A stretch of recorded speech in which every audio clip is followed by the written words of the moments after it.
Hey, welcome to Ping 24, updates your daily briefing on everything happening around the world. Subscribe and press the bell icon for more updates. The world holds its breath as tensions peak, a collective anxiety gripping nations across the globe. The air is thick with anticipation, as if the very atmosphere is aware of the gravity of the situation unfolding. In the South China Sea, a region that has become synonymous with international disputes and power struggles, this vast expanse of water is not just a geographical location. It is a symbol of the ongoing battle for supremacy and control. A Chinese destroyer confronts the USS John Finn, marking a dangerous standoff.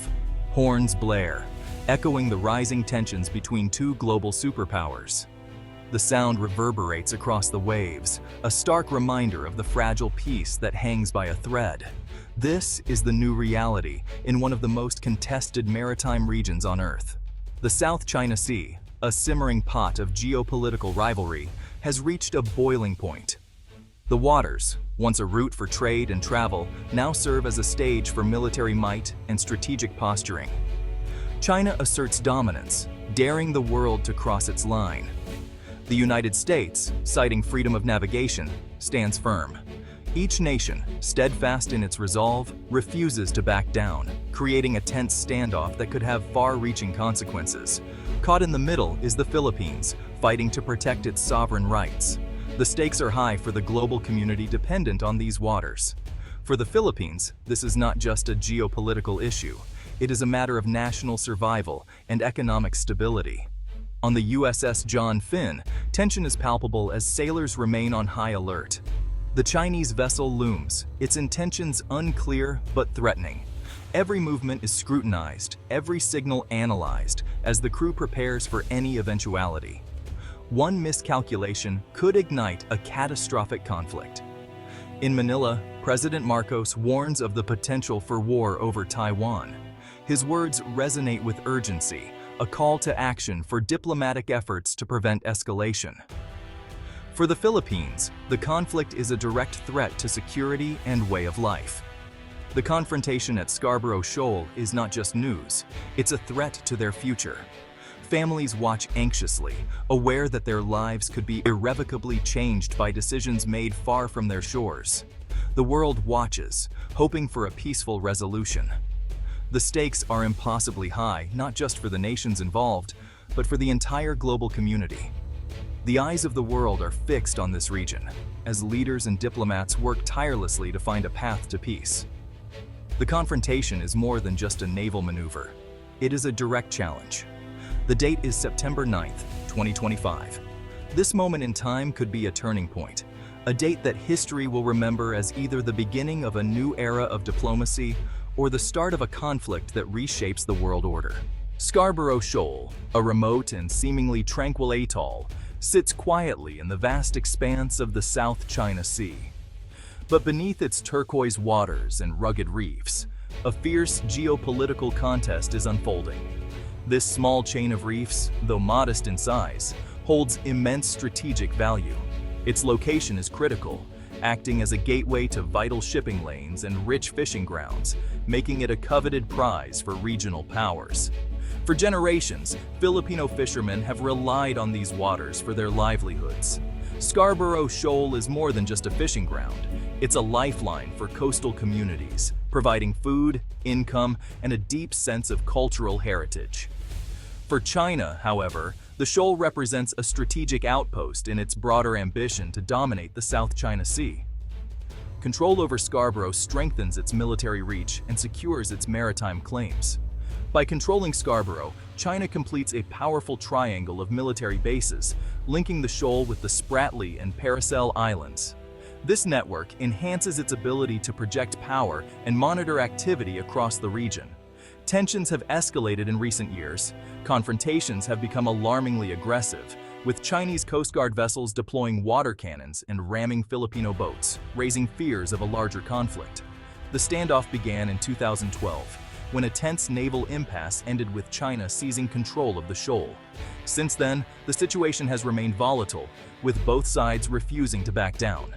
Today, Beijing maintains a constant and intimidating presence, often blocking Filipino fishermen from accessing their traditional waters. Patrols and blockades have become a daily reality. Despite these challenges, the Philippines refuses to surrender its claim. Coast Guard ships confront Chinese vessels, while citizens rally in protest, determined to defend their sovereignty and rights.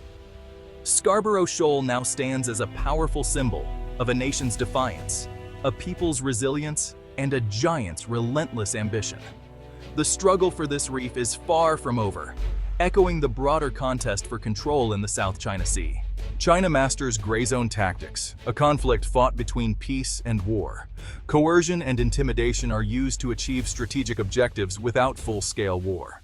China's Coast Guard acts aggressively under the guise of law enforcement. A maritime militia swarms disputed areas, maintaining a civilian veneer. Tactics include water cannons, dangerous maneuvers, and blinding lasers. Each action asserts control without triggering war, leaving opponents in a bind. The burden of escalation falls on the other side, portraying them as aggressors. This strategy solidifies China's control over the South China Sea. The gray zone is a murky space with high potential for miscalculation. In response to China's assertive expansion in the South China Sea, the United States has significantly ramped up its naval presence in the region. American warships, including advanced destroyers and cruisers, now regularly patrol these contested waters, projecting power and signaling that the U.S. is fully engaged in maintaining stability and upholding international law. The decades-old mutual defense treaty with the Philippines has become more than just a diplomatic formality. It's now a live wire, activated by rising tensions. Joint military exercises between the U.S. and the Philippines have increased in frequency and scale, demonstrating a united front and a clear message of mutual support. U.S. warships routinely patrol near disputed islands, making their presence known and reinforcing America's commitment to its allies. These patrols are not just symbolic. They serve as a tangible deterrent against unilateral actions by China. Aircraft carrier strike groups, the backbone of U.S. naval power, conduct regular freedom of navigation operations. These missions challenge excessive maritime claims and assert the principle that international waters remain open to all. Advanced surveillance aircraft and satellites constantly monitor Chinese activities, gathering crucial intelligence. This information is rapidly shared with allies, enhancing situational awareness and enabling coordinated responses to any escalation. This comprehensive strategy reassures regional allies, strengthening partnerships and building trust. However, it also raises the risk of direct confrontation, as both sides operate in close proximity and tensions simmer just below the surface. The recent standoff between the USS John Finn and a Chinese destroyer is a stark example of how quickly these encounters can escalate, highlighting the ever-present danger of miscalculation. Ultimately, the U.S. aims to deter aggression, reassure its partners, and uphold a free and open Indo-Pacific, where the rules-based order prevails and smaller nations are not bullied by larger powers. In this high-stakes maritime chess game, the American Eagle enters the fray with resolve, while the Chinese Dragon stands firm, each side unwilling to back down. The stakes could not be higher. With advanced weaponry, vigilant crews, and split-second decisions, the potential for direct confrontation looms large, making every maneuver critical. As the world watches these developments unfold, the South China Sea remains a flashpoint, its future uncertain, its importance undeniable, and its tensions rising with each passing day. The South China Sea dispute is a clash between international law and raw power. The 1982 UNCLOS Treaty defines maritime rules, ratified by China. In 2016, a tribunal ruled against China's expansive claims, favoring the Philippines. China rejected the ruling, continuing its militarization of disputed features. The tribunal's ruling is legally binding, but enforcement is lacking. The conflict tests whether the law of the sea or the law of the strong will prevail. The world watches as legal principles confront hard power. The South China Sea is a vital artery of the global economy. 1/3 of global maritime trade, valued at over $3.4 trillion, passes through. A conflict here would disrupt commerce, impacting supply chains worldwide.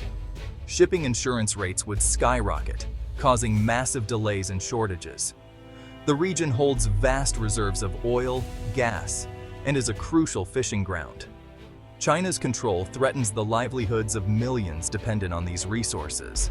The economic stakes are immense, with global repercussions. A peaceful resolution is urgently needed to prevent economic catastrophe. The conflict's human face is seen in Filipino fishermen like Carlos. Scarborough Shoal was once a haven, now a site of intimidation. Fishermen face harassment, water cannons, and confiscation of their catch. Economic impact devastates coastal communities, eroding cultural identity. Despite risks, fishermen assert their right to fish, symbolizing national defiance. Their struggle highlights the human cost of geopolitical conflict. The sea belongs to them, a belief that fuels their courage. Their plight is a reminder of what's truly at stake. The world watches as ordinary people fight for their livelihoods. The Indo-Pacific landscape shifts as alliances strengthen. The Philippines re-embraces its U.S. alliance, granting military access. The Quad, U.S., Japan, Australia, India, coordinates policies against coercion. Joint naval exercises and intelligence sharing challenge China's dominance. Japan and Australia enhance security ties with the Philippines. Collective deterrence aims to counter gray zone tactics. The strategy raises the risk of regional disputes escalating. The South China Sea is a tinderbox, with high risk of mistakes. The USS John Finn standoff with a Chinese destroyer illustrates potential for escalation. A collision or misinterpretation could ignite conflict. The line between standoff and hostilities is thin. Escalation could draw the U.S. into conflict under the Mutual Defense Treaty. Diplomacy and de-escalation are crucial to prevent war. Open communication and international forums are needed for peace. The world stands at a precipice, hoping for a peaceful resolution. The choices made now will shape the future of the region.